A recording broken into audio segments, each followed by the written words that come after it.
Some news sources are reporting that California's budget surplus may trigger an additional Golden State stimulus payment. With California facing a $3.1 billion surplus, the state may be looking at additional stimulus checks due to a spending limit law passed by voters in 1979.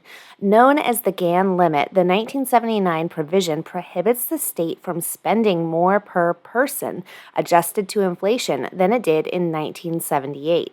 Money left over after reaching that cap must be returned to the taxpayers, half going to schools and half in direct payments to taxpayers. California's progressive tax structure has benefited from a pandemic year in which investment gains grew substantially despite high rates of unemployment in the state as a whole.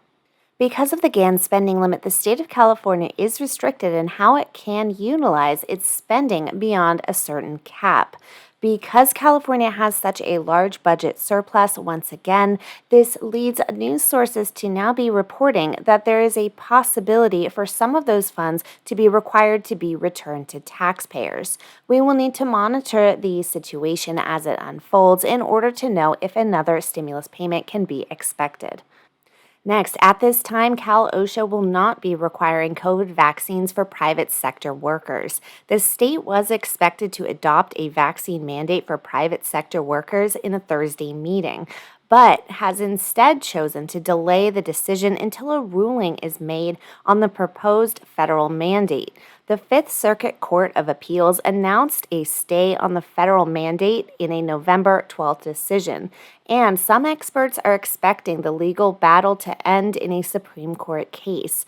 The federal mandate would have required companies with 100 or more employees to have a mandatory vaccination or require face coverings and weekly testing.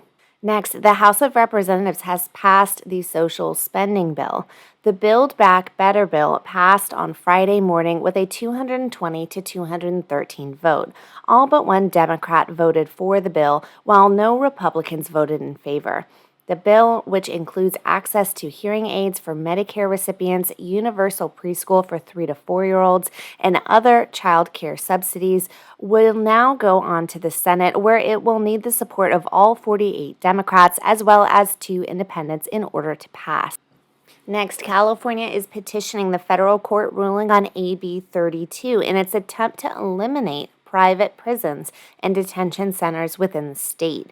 California is petitioning the federal court block on a new law that would end the state's use of private for-profit prisons and detention centers. The federal appeals court ruling cites the overstep of the state in attempting to regulate detainees in federal custody. Lastly, care workers in California will be receiving a $500 bonus starting in January. Over 500,000 care workers in California are eligible to receive the $500 bonus from the state. According to a 2013 study, there is a 33% turnover rate amongst low-paid care workers, with many living paycheck to paycheck. The pandemic exacerbated the care worker shortage as many care workers stayed home due to school closures and other health concerns over COVID-19. Prison guards received bonuses of $5,000 this summer as a part of the same program. According to a document released by the Department of Health Care Services from the state of California, those who may be qualified include those who worked as caregivers for at least 2 months between March 2020 and March 2021. Both in-home caregivers as well as those providing Medi-Cal home and community-based services would qualify. The state and the federal government will be splitting the cost, and in total, more than $280 million will be paid out.